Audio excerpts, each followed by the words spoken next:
आज संस्कृत भागीरथी के नए अंक में कुछ नए अनमोल रत्नों को लेकर आए हैं।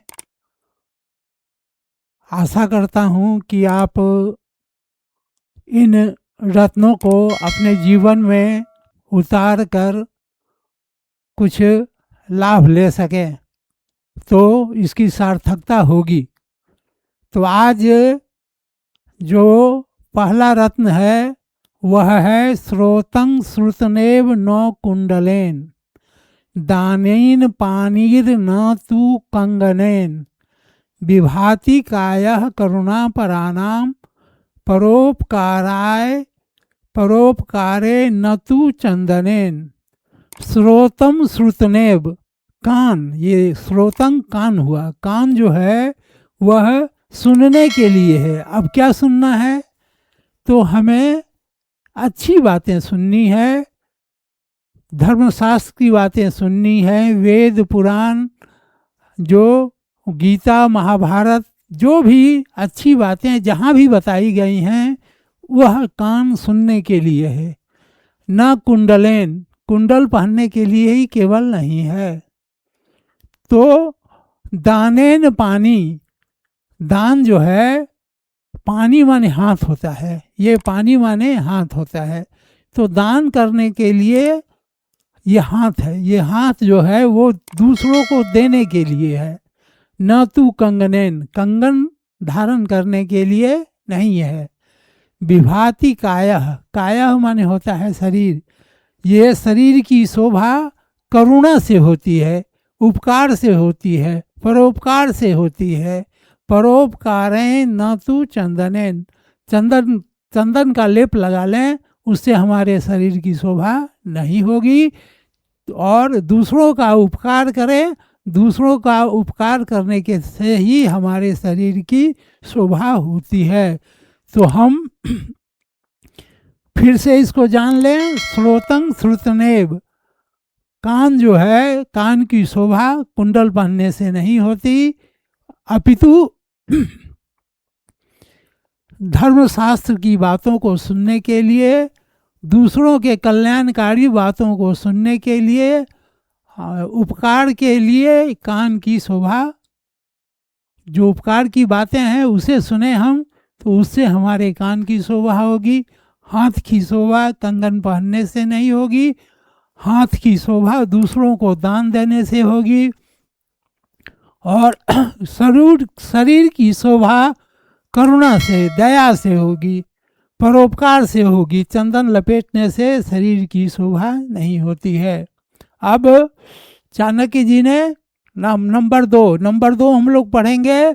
उद्यमेन ही सिद्धंति कार्याणि नोचो मनोरथे, परिश्रम करने से ही हमारे कार्य सफल होते हैं।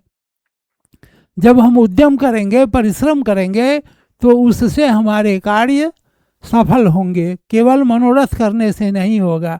हम सोचेंगे कि हमको आईएएस की परीक्षा, कलेक्टर बनना है, तो रोज़ अगर हम यह सोचें कि कलेक्टर बनना है और कार्य नहीं करें, तो आईएएस की परीक्षा कैसे पास करेंगे? आईएएस की परीक्षा हम नहीं पास कर सकते हैं।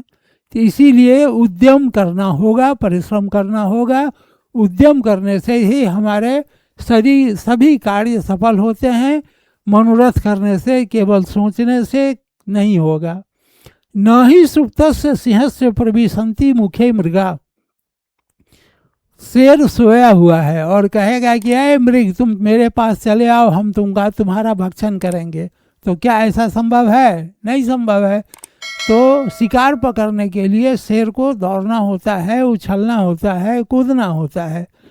तो न ही सुप्तस्य सिंहस्य प्रविशन्ति मुखे मृगा, सोए हुए शेर के मुंह में मृग ऐसे ही आसानी से प्रवेश नहीं करता है। उसके लिए उसे परिश्रम करना होता है, दौड़ना होता है। अब हम तीसरा की ओर चलें। पुस्तके पठितः पाठः जीवने नैव साध्यतः, पुस्तके पठितः पाठः, पुस्तक में जो रखा हुआ है, पुस्तक में जो हम पठित पाठ पढ़े हैं अब तक, जीवन में अगर हम उसको नहीं उतारेंगे तो किंग भवेत तेन पाठेन, उस पाठ का क्या होगा, कोई लाभ नहीं।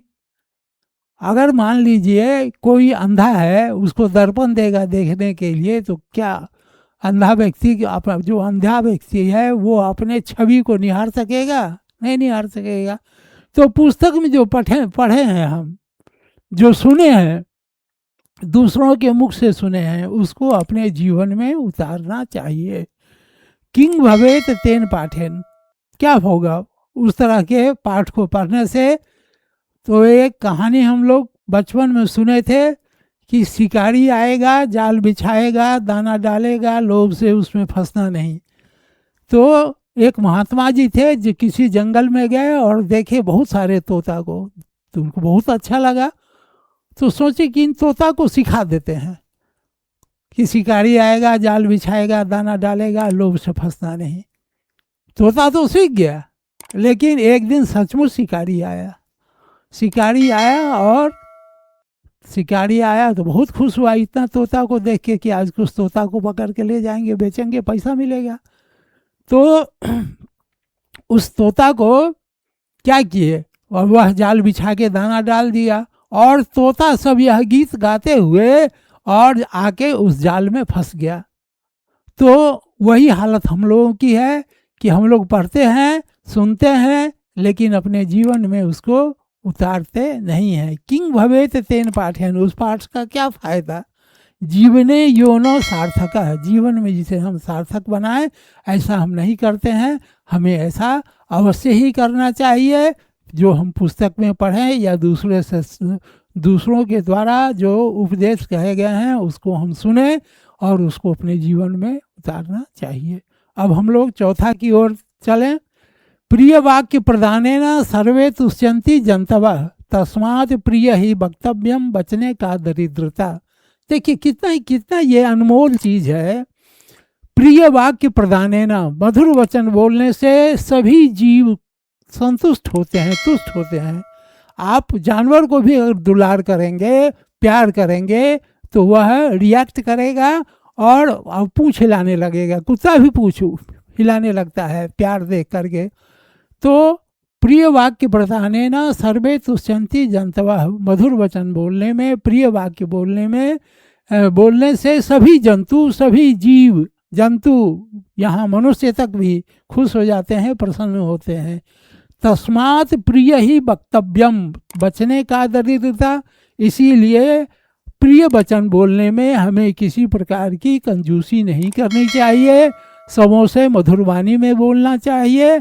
मधुर वचन बोलने वाले के लिए कोई पराया नहीं होता है, सब अपने हो जाते हैं। इसीलिए अपने जीवन में मधुर वचन बोलने का हमें आदत डालना चाहिए, और इस बोलने से हम अब जीवन में सफलता की सीढ़ी चढ़ सकेंगे।